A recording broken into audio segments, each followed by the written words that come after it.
손발이 차다라는 게 주관적인 부분들이 큰데 혈액순환 장애라는 부분들이 크게 영향을 좀 미치는 것 같긴 하고요. 제가 봤을 때는 직접적으로 혈관에 문제가 있는 경우도 있고요. 또 하나는 약간의 이제 자율신경계에 문제가 생기면서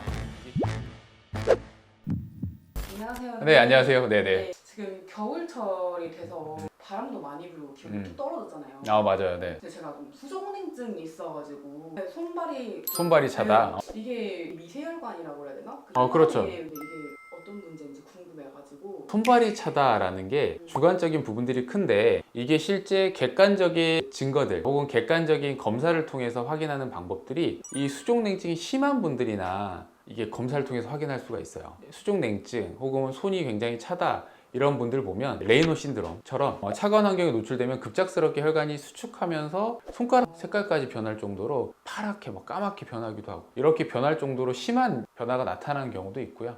버거시 병 같은 경우는 특히 이제 흡연하는 분들이 주로 생기는데 말초연관의 기능이 좀 떨어지면서 또 생길 수도 있어요. 근데 이제 일반적으로 나는 뭐 크게 혈관 질환이 없는데 손발 찬 분들이 많잖아요. 그러니까 이런 분들은 약간 주관적인 평가긴 하지만 실제 우리가 말하는 혈액순환 장애라는 부분들이 크게 영향을 좀 미치는 것 같긴 하고요. 저희도 이제 진료보다 보면 혈관 질환이다 라고 해서 오시는 분들 보면 증상들이 있긴 한데 명확한 검사상 이상이 없는 경우도 꽤 있어요. 왜냐면 예전 같으면 이제 검사상 이상이 없으면 그냥 지켜보세요. 할 게 없잖아요.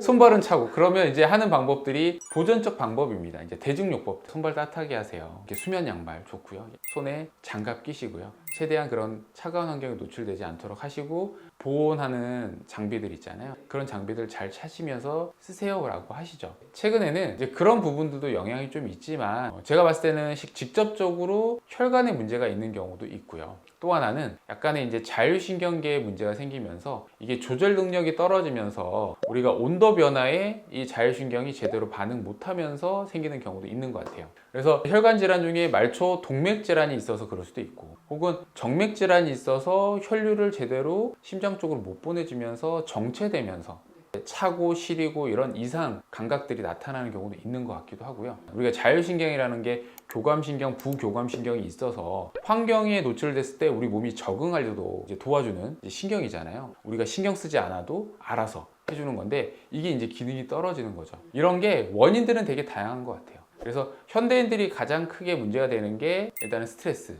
그리고 생활 습관이나 이런 것들도 영향이 좀 있을 것 같기도 하고요. 또 하나가 이제 식이 습관이 이런 것들이 바뀌면서 요즘 비만들이 많습니다. 요즘 뭐 1000만 당뇨, 2000만 당뇨 이런 얘기들이 나올 정도로 당뇨 환자들이 많아졌거든요. 혈액가 굉장히 끈적끈적한 상태들이 계속되고 우리가 말하는 당 독소 뭐 이런 것들이 우리 몸 안에 돌고 있는 상태고요. 거기에 뭐 혈압도 많아지고 젊은 사람들 고지혈증 굉장히 많아졌거든요. 이렇게 쓰리고 질환들이 점점점 많아지고 있는 것도 여러 가지 문제 중에 하나인 것 같아요. 일단은 이제 그런 부분들이 있으면 관리를 좀 해야 되는데 관리 자체는 결국에는 생활 습관을 좀 바꾸는 거예요. 그러니까 PD님도 이제 만약에 손발이 시리다 그러면 일단 보온하는 게 첫 번째고요. 겨울철에 시리면 힘들거든요. 거기에 생활 습관을 좀 바꿔야죠. 운동도 좀 해주고 먹는 것도 좋은 거 잘 먹고 이렇게 해주는 게 또 필요하다. 손발이 차실 분들은 검사는 좀 해보실 필요가 있으세요. 내 몸 안의 상태가 뭔가 이상이 없는지 혈액 검사를 할 때 조금 이제 세부적으로 보지 않으면 전반적으로 우리가 검진센터에서 하는 정도만 보게 되면 내 몸의 상태를 정확히 판단하기 어려울 수도 있거든요. 그래서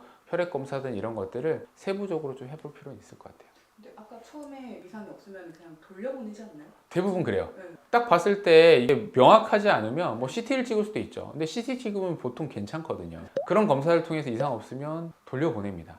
그리고 약도 처방도 잘 안 해주시는 경우들이 좀 많아요. 뭐 괜찮으니까. 그런데 실제 손발이 차는 경우들은 거기에 좀 관심이 있어야 선생님들이 좀 더 적극적으로 치료나 진단을 하려고 하거든요. 그래서 그 분야에 좀 관심이 있으신 선생님이랑 진료를 받아보시는 게 좀 중요한 것 같아요. 왜냐면 그런 분들은 약들도 더 써보려고 하거든요. 약을 써서 증상을 좀 개선하려고 하고 이상이 있는 부분이 있으면 또 적극적으로 치료를 하자고 하는 부분들이 있으니까 그런 부분들을 좀 찾아서 해보실 필요가 있고요. 뭐 혈관 확장제나 이런 약들을 쓰기도 해요. 그러면 실제 증상들도 좋아지기도 하고 그래서 환자분의 상태에 따라서 약물 치료를 할지 그냥 대증 치료만 할지 아니면 좀 더 적극적인 치료를 할지를 좀 판단을 해야 되겠죠.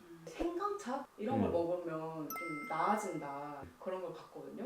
그게 도움이 되나요? 제가 생각했을 때 따뜻한 차들이 몸 안에 들어오면 혈관을 일부 확장시키는 효과들이 있어서 그것 때문에 증상이 좀 완화될 수도 있을 것 같긴 하고요. 또 하나는 생강이나 혹은 식물성 차들을 보면 그 안에 플라보노이드 성분들도 꽤 많이 들어가 있을 수 있거든요. 고농도는 아니지만 플라보노이드 성분들을 먹다 보면 그거 자체도 혈행 개선에 좀 도움이 되다 보니까 그런 효과가 있지 않을까 싶습니다. 그래서 그런 부분들도 활용을 해보시고요. 필요에 따라서 다른 치료들도 같이 병행하시면 훨씬 더 좋겠죠. 조격기에도 약간 손발을 따뜻하게 하는 그런 기분. 그렇죠. 그러니까 손발 차신 분들은 조격기 괜찮아요. 괜찮은데 너무 높은 온도나 장시간 쓰지 말라고 얘기를 하는 거죠. 내가 항상 말씀드리지만 잘 사용하면 이게 약이 되는데 잘못 사용하면 독이 됩니다. 그러니까 조격기도 괜찮을 수 있지만 고온에서 장시간 사용하면 고개 혈관을 확장하면서 안 그래도 혈관의 탄력도나 자율신경 조절 능력이 떨어지시는 분들이 그러면 나중에 이게 조절이 안 돼서 더 심한 차가움이나 화끈거림으로 또 갈 수 있기 때문에 주의가 필요하다라고 말씀드리고 싶네요. 감사합니다. 네, 감사합니다.